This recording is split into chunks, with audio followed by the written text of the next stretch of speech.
Assalamualaikum warahmatullahi wabarakatuh. Awas, hati-hati. Semua amal itu akan diikat dengan niatnya. Dengan niat itulah diberikan oleh Allah dua hal. Satu, berpahala atau tidak. Jadi investasi akhirat atau tidak. Yang kedua, kesungguhan kita untuk mencapai itu. Jadi Bapak Ibu ini punya pekerjaan nih, ya. Serius tidaknya tergantung motivasi niatnya. Kalau Bapak niat bakal serius, kalau nggak niat nggak akan serius. Anda jadi tentara nih, kalau niat betul jadi tentara akan sungguh-sungguh. Kalau nggak niat ya biasa-biasa saja, ada tugas kerjakan, nggak ada santai. Anda kuliah, kalau niatnya benar, sungguh-sungguh belajarnya. Duduk paling depan, dengarkan dengan baik, catat, nggak paham nanya. Makanya masuk dengan keluar beda. Masuk belum paham, keluar sudah paham. Ini duduk, masuk kelas, duduk di kursi barisan belakang. Duduk di kelas, bangku deretan belakang. Gitu kan, di dalam kelas penuh dengan obrolan. Dengan pikirin. Nggak pernah nanya, pulang. Mau ujian, minggu tenang jadi minggu gelisah. Pinjam catatan teman. Nah itu belum niat, nggak niat tuh kuliahnya. Ya, kalau mau niat tuh sungguh-sungguh pasti serius. Jadi semua pekerjaan itu akan jadi tercapai hasilnya kalau sungguh-sungguh, kalau serius. Serius. Ya, jadi kalau melamar sekali ditolak, kedua kali terus, 3 kali, 4 kali. Ya, kalau tidak ada di tempat itu, cari tempat lain. Ada seorang pemain biola tingkat tinggi, itu biolanya saja harganya puluhan miliar. Kalau sekali konser, itu tarifnya, tarif konser biola itu bisa di atas 1-2 miliar. Tiba-tiba dia coba iseng ngamen di pinggir jalan. Ya, jadi kalau kita di kereta di New York gitu, itu ada stasiun, di situ suka ada yang ngamen-ngamen itu. Iseng beliau ngamen, gak ada yang tahu kalau itu pemain biola termahal di dunia. Begitu memainkan musiknya, bagus musiknya, yang dikasih cuma recehan. Sekian sen. Dapatnya berapa? Ya cuma sekian dolar, 4-5 dolar aja. Padahal ini kalau manggung tarifnya bisa 2 miliar. Tapi analisis komentarnya sangat luar biasa. Ternyata manusia itu, perhatikan, kalau ingin sukses harus pandai menempatkan diri. Dia dihargai murah itu karena di tempat yang memang tidak mengetahui siapa dia. Ketika dia menempatkan diri pada tempatnya, maka berharga nilainya di hadapan Allah. Jadi kalau Anda di satu tempat dianggap tidak bernilai, cari tempat lain. Mungkin di situ bukan tempat yang layak bagi Anda untuk menunjukkan siapa Anda. Tapi mesti serius. Itulah sebabnya ada sa'i. Apa itu sa'i? Ayo rali-rali kecil. Terus lari-lari besar apa? Maraton. Sa'i dari kata sa'a, artinya sungguh-sungguh, serius mencapai peluang, naik ke atas bukit untuk melihat dengan jernih, karahmah. Ya, lihat dari sofa sampai marwah dengan sifat rahmah. Marwah itu puncak tertinggi yang ingin diraih. Maka gunakan dengan sa'i, sungguh-sungguh serius. Kalau lihat peluang kejar walaupun dengan berlari. Kalau nyampe nggak ketemu, balik lagi. Walaupun sampai bolak-balik. Pada akhirnya pasti ditemukan yang cocok dengan kita. Sungguh-sungguh. Nah ini Jadi kalau Anda ingin serius, ingin sukses, ya mencapai sesuatu apapun serius. Yang sekolah serius nih. Ya, perwira-perwira masuk mau sekolah serius. Ya, jangan mengandalkan joki. Ayo serius supaya ilmunya benar. Ya, urutkan. Anda juga sama nih yang di kampus-kampus dan sebagainya tuh. Ya, kuliah yang betul. Kan mau Indonesia emas tuh 2045. Bagaimana bisa dapat emas kalau nggak sungguh-sungguh? Itu yang kemarin PON tuh. Kalau nggak serius nggak dapat emas. Nah, yang kedua begini. Kalau cuman pakai yang pertama, yang belum beriman pun dapat itu. Terus faedahnya kita beriman apa? Ya, gini ya. Ini ada yang belum beriman, non-muslim. Kerja serius. Anda sudah beriman, kerja serius juga, sama-sama serius. Dua-duanya sukses. Lalu manfaat imannya apa? Tuh. Ini untuk menjawab pertanyaan begini, Pak abdi teh muslim. Nah, non muslim teh tiasa sukses, kaya, abdi teh kaya. Saya sholat tapi nggak kaya-kaya. Nah, itu pertanyaan yang salah. Supaya kaya itu penyebabnya bukan sholat, tapi serius, sungguh-sungguh. Kalau sungguh-sungguh kerja, sukses. Sungguh-sungguh belajar, sukses. Sholat itu, nah ini mendampingi kesuksesan dengan keberkahan. Kalau ingin berkah, sholat. Ingin nyaman, sholat. Sholat mendesain kesuksesan itu melahirkan falah, kebahagiaan yang mendamaikan. Makanya falah dalam bahasa Inggris definisinya success and happiness. Sukses dan bahagia. Balik ke sini, ke hadis tadi. Lalu apa manfaatnya di situ huruf ba itu? Niat itu apa? Merubah rutinitas menjadi ibadah. Ini yang mahal. Ini Pak, gini Pak ya. Bu. Ini apa Bu? Gelas. Isinya air. Fungsi air itu menghilangkan haus. Caranya minum. Tiap hari kita itu minum. Sesuatu yang dilakukan terus-menerus namanya rutin. Disifati jadi rutinitas. Minum itu rutinitas. Tidak minum bahaya buat ginjal. Minum kita. Tapi yang kedua begini. Gimana caranya rutinitas itu jadi ibadah? Oh, minum tapi jadi ibadah. Apa fungsinya ibadah? Supaya dapat bekal. Bekal buat apa? Bekal buat pindah. Pindah kemana? Pindah ke alam baru ketika meninggalkan dunia. Siapa yang akan hidup selamanya di dunia? Ayo angkat tangan. Gak ada. Orang terkuat di muka bumi Firaun. Jaringannya luas, tentaranya banyak, hartanya melimpah, supportnya tinggi. Tapi se-Firaun-Firaunnya tewas juga. Selesai. Nah, artinya apa? Kita akan meninggalkan ini karena kehidupannya sementara. Karena itu bagi orang yang sudah meninggalkan dunia, disebut diumumkan telah meninggal dunia. Nah kita punya iman kalau meninggal pindah kemana? Kan ditanya. Akal kita kan bertanya, ini pindah meninggal dunia, meninggalkan dunia pergi kemana? Kan belum pernah ada yang punya pengalaman ke situ balik lagi. Oh abdi tadi kadinya wih doi, enggak ada. Ya.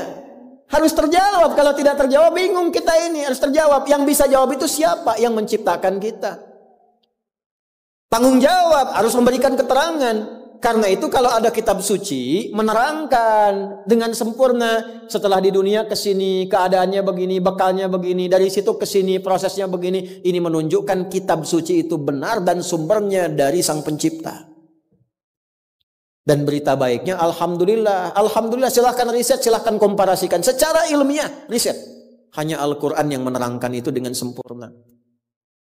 Dari dunia pindahnya ke sini. Alamnya disebut dengan kubur. Pemisahnya disebut barzakh. Di dalamnya ada begini. Dijelaskan oleh Nabi rinci. Kalau begini, begini. Kalau begitu, begitu. Selesai itu nanti bertahap seperti ini. Terjadi kiamat begini. Rinci.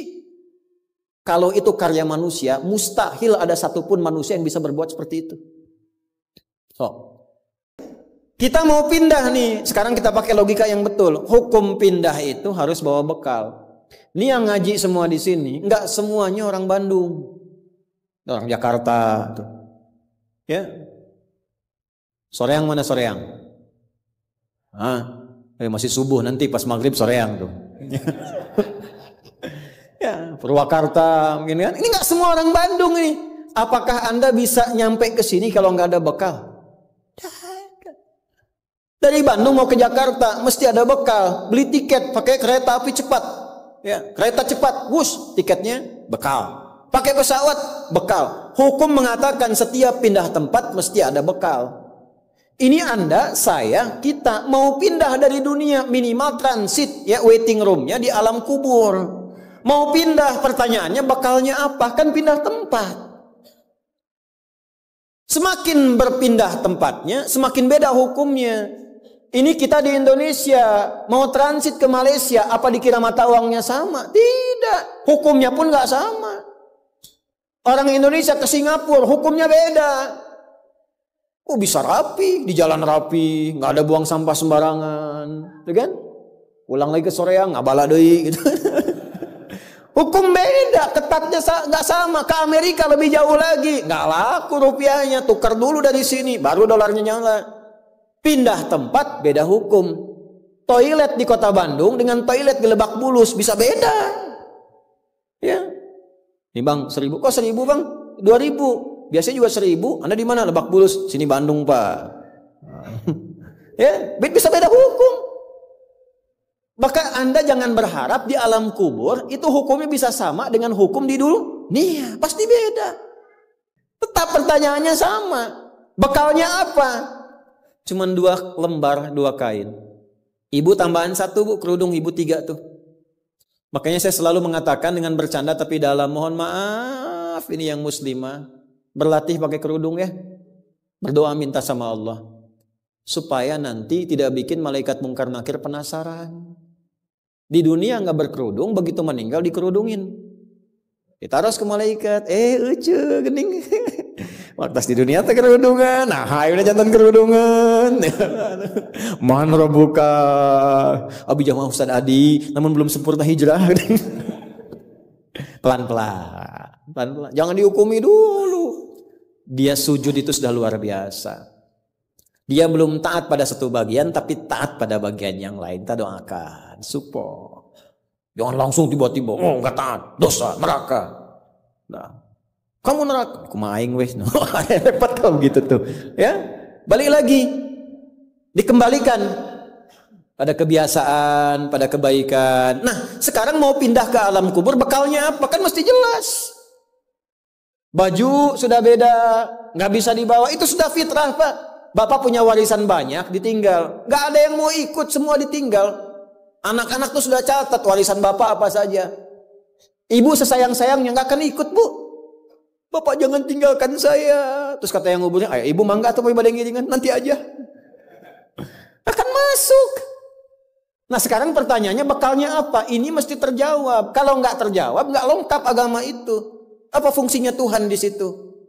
Mesti menjelaskan. Nah di Islam itu dijelaskan. Bekal yang kita bawa pulang meninggalkan dunia itu, itulah yang disebut ibadah. Itu. Setiap dikerjakan ada poin ditulis. Poin itulah nama bekalnya. Namanya ajrun namanya. Lahum ajrun ghairu mamnun. Yang kita sebut dengan pahala. Yang menjadikan itu dapat, pahala itu diraih, bekal ibadah itu dapat, itulah niat.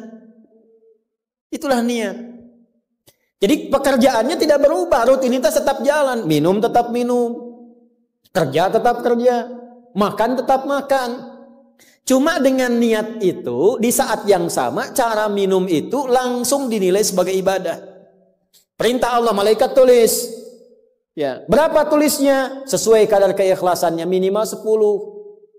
Itulah perbuatan yang dianggap benar sehingga konsepnya dunianya sukses, minum juga, haus hilang, akhiratnya dapat pahala. Jadi dunianya sukses, akhirat sukses, disebut baik. Perbuatan baik yang dinilai sukses oleh Allah disebut hasanah namanya. Makanya kita berharap dunia jadi hasanah, akhirat dikonfirmasi hasanah itu jadi pahala.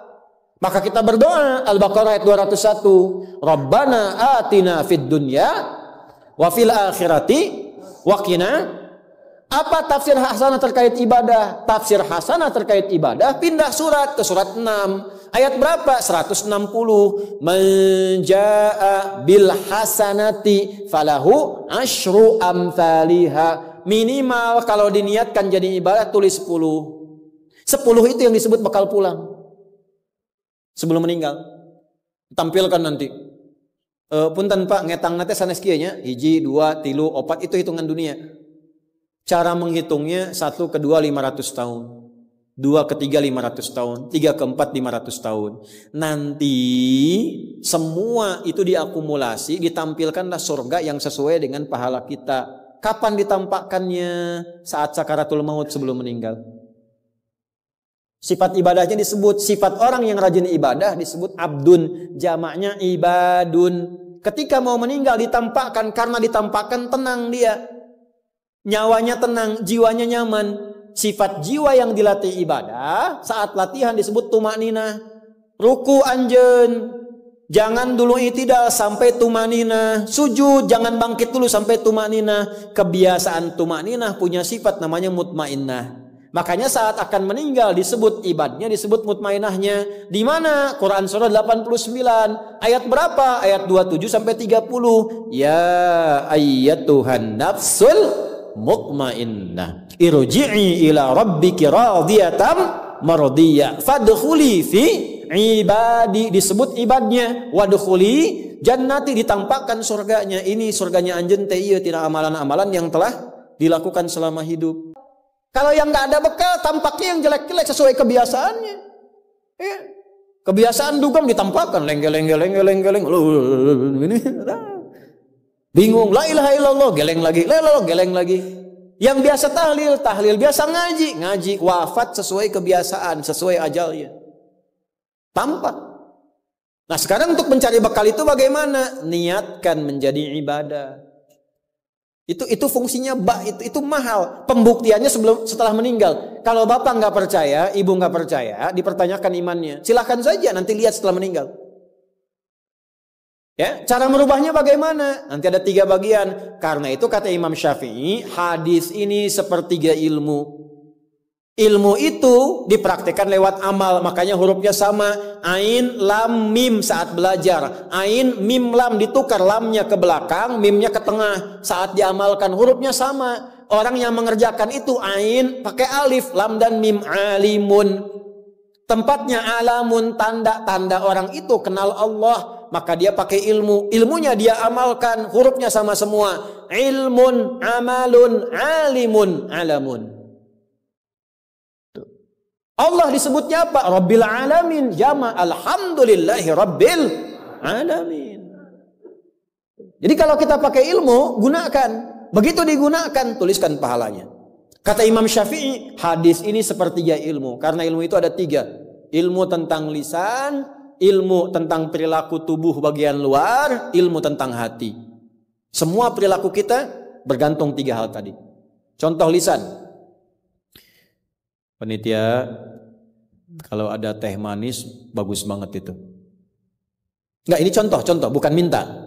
Enggak, ini saya sudah ada minuman, enggak usah bikin teh manis. Contoh aja, contoh. Ya, kalau ada teh manis bagus banget itu. Itu lisan. Begitu lisan keluar, panitia langsung mikir, aduh, enggak dibikin tadi katanya. Maka coba di belakang dibikin, walaupun ustaznya bilang contoh, langsung bikin misal contoh gitu kan. Itu lisan. Kerjakan, siap kerjakan, komando, jalan, lisan. Jadi perilaku kita kadang bergantung lisan. Makanya ada ayat dan hadis tentang lisan. Hati-hati. Kepleset lisan lebih parah dibanding kepleset kaki. Bapak kepleset kaki bisa diluruskan lagi. Kepleset lisan lama Pak. Prajurit keluar dari sini, caci maki itu panglima tuh. Jangan dipotong videonya ya. Contoh ini mah, contoh. Kepleset lisannya, selesai karirnya. Kepleset kakinya, masih bisa berjalan. Maka lisan tuh ada hukumnya sepertiga bagian hidup kita. Kedua nih, ujung kepala sampai ujung kaki, tangan bergerak, kaki melangkah. Hati-hati. Itu semua ditentukan oleh apa? Ini kolbu, amalan hati. Bapak tahu dari mana kalau orang yang senyum itu senang pada Bapak? Bagaimana taunya? Boleh jadi dia iri hati, di hatinya itu ada sesuatu. Nah, karena manusia bertindak dari 3 bagian ini, maka Imam Syafi'i mengatakan, inilah hadis sepertiga ilmu. Kalau paham hadis ini, sepertiga kehidupan kita tuh hatam. Kuncinya apa? Niatkan semua hal itu menjadi bagian ibadah, maka pekerjaannya berkah, akhiratnya dapat.